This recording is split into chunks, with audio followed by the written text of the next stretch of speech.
Hello बच्चों, let's read a given question. The question says the sun delivers 10 raised to 3 watt per meter square of electromagnetic flux to the earth's surface. The total power that is incident on a roof of dimension 8 meter into 20 meter is 1.6 10 raised to 5 watt. The radiation force on the roof will be option A given है 3.33 10 raised to minus 5 Newton, option B 5.33 10 raised to minus 4 Newton, option C 7.33 10 raised to minus 3 Newton, option D 9.33 10 raised to minus 2 Newton.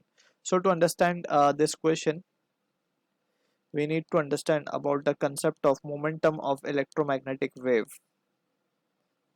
So momentum of EM wave की जब हम बात करते हैं, so it is we have already studied ये जो expression आता है, it is by using the concept of de Broglie hypothesis.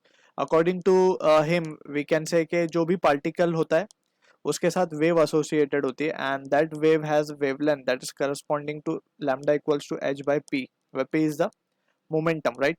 So further अगर हम इसको सॉल्व करें तो यहाँ से हम देख सकते हैं कि पी की वैल्यू को क्या लिख सकते हैं, H by lambda.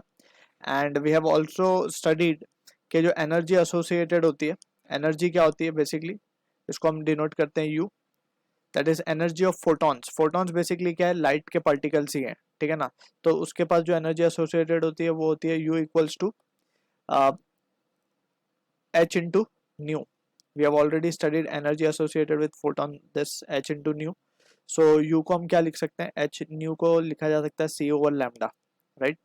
So using this result will be getting the value of momentum s to be, अगर हम एच सी बाय लैम्डा की जगह पे क्या सब्सटीट्यूट कर दें, p सब्सटीट्यूट कर दें, so it will be p की वैल्यू आ जाएगी u अपॉन c. सो ये रिजल्ट है हमारे पास मोमेंटम का, that we will be using. अच्छा, अब यहाँ पे एक चीज और हमें समझनी होगी कि u जो है एनर्जी है एंड वी नो के पावर क्या होता है, power is the rate of transfer of energy, that is u by T, right. So u की वैल्यू क्या लिखी जा सकती है, p इंटू टी. सो अब ये जो एक्सप्रेशन हमारे पास बनेगा, जो एक्सप्रेशन है पावर, जो मोमेंटम का एक्सप्रेशन है, we have to be careful. ये पावर है, सो इसको हम कैपिटल P कह देते हैं कुछ इस तरीके से. सो मोमेंटम जो आएगा वो आएगा capital P into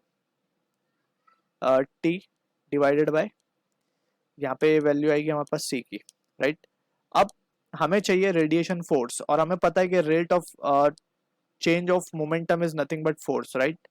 so we can say P by T will be equals to, इसको हम चाहिए तो पावर लिख ही देते हैं यहाँ पे, पावर अपॉन C, राइट. इसको यहाँ पे हम to avoid any confusion P के बीच में, तो इसको हम पावर ही लिख देते हैं, power is energy upon time. So यहाँ पे हो जाएगा पावर इंटू टाइम,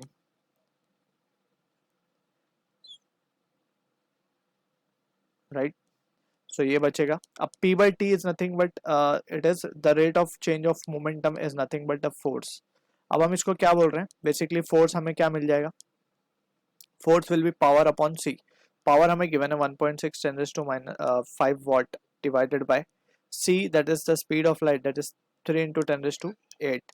सो ये रिजल्ट आएगा हमारे पास 5.33 10 raised to minus of 4 Newton. So this is the radiation force we will be getting for this, जो कि मैच हो रहा है ऑप्शन बी के साथ. So I hope you understood the solution. All the best.